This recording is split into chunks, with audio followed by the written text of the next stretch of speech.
Doon part 1 के दर्दनाक अंत के बाद हाउस अत्रीदेस के विनाश और अपने पिता ड्यूक लेटो की हत्या के बाद पॉल अत्रीदेस, टिमोथी चालमेट और उनकी मां लेडी जेसिका रेबेका फर्ग्यूसन अराकिस के रेगिस्तानी लोगों फ्रेमेन के बीच शरण लेते हैं।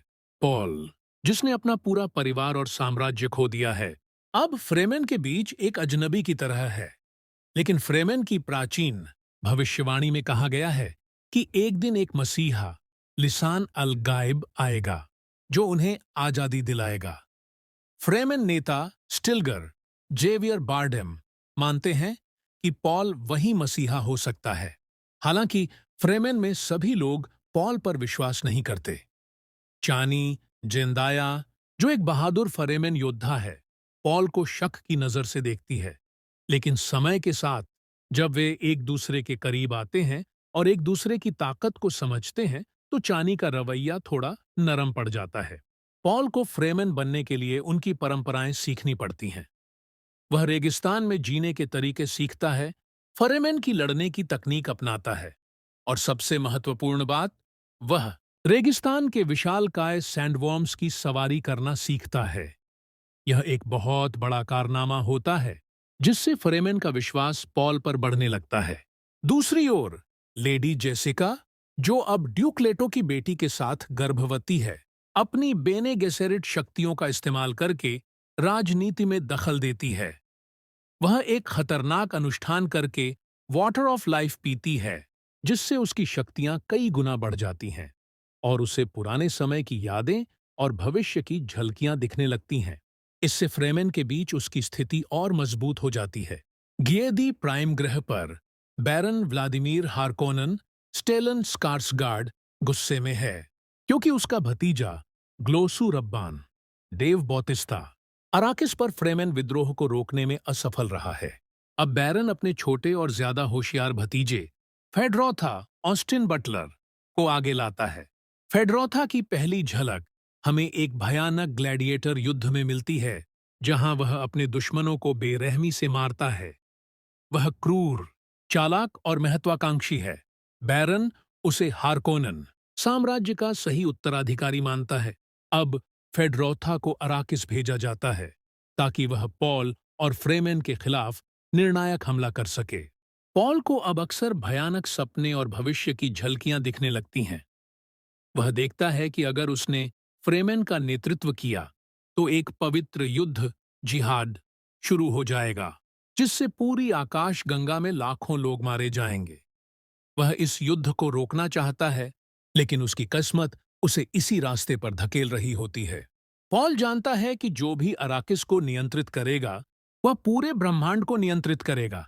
इसलिए वह एक योजना बनाता है, स्पाइस के उत्पादन को रोककर साम्राज्य की कमर तोड़ देना। फ्रेमेन अब छापामार युद्ध छेड़ते हैं और हार्कोनन की स्पाइस फैक्ट्रियों पर हमला करते हैं। हर जीत के साथ पॉल की शक्ति और प्रतिष्ठा बढ़ती जाती है और अधिक फ्रेमेन उसे अपना नेता मानने लगते हैं। हालांकि चानी अभी भी डरी हुई है। वह पॉल से प्यार करती है, लेकिन उसे डर है कि अगर वह मसीहा की भूमिका को पूरी तरह अपना लेगा तो वह वही बन जाएगा जिससे वह हमेशा डरता रहा है।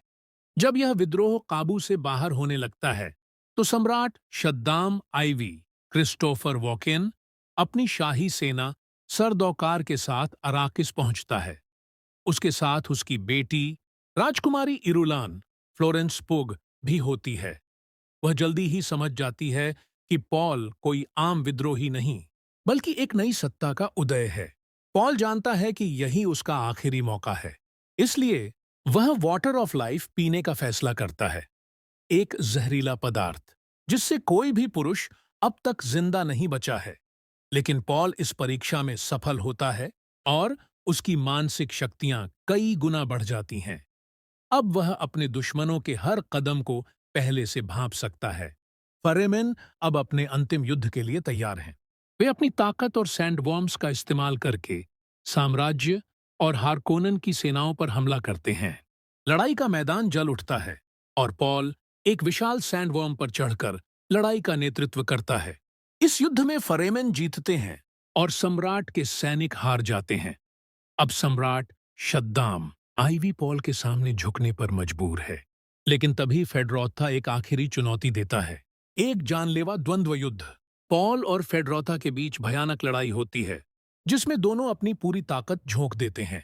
अंततः पॉल फेडरोथा को मारकर अपने पिता की मौत का बदला लेता है और हार्कोनन शासन को खत्म कर देता है।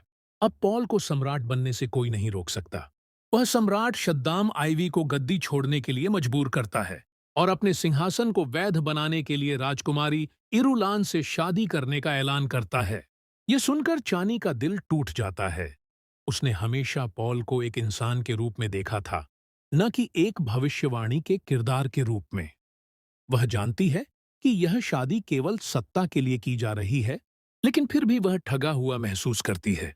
फिल्म के आखिरी दृश्यों में पॉल अपनी पूरी ताकत और सत्ता के साथ खड़ा होता है, लेकिन उसकी आंखों में खुशी नहीं, बल्कि चिंता है। वह जानता है कि उसने अपने दुश्मनों को हरा दिया, लेकिन उसकी भविष्यवाणी सच होने वाली है। अब पूरे ब्रह्मांड में एक भयानक पवित्र युद्ध शुरू होगा, जिसे रोकना शायद नामुमकिन होगा। यह अंत न केवल पॉल की जीत को दिखाता है, बल्कि यह भी बताता है कि उसकी राह कितनी खतरनाक होने वाली है। इसी के साथ ड्यूने मेसाया के लिए मंच तैयार हो जाता है।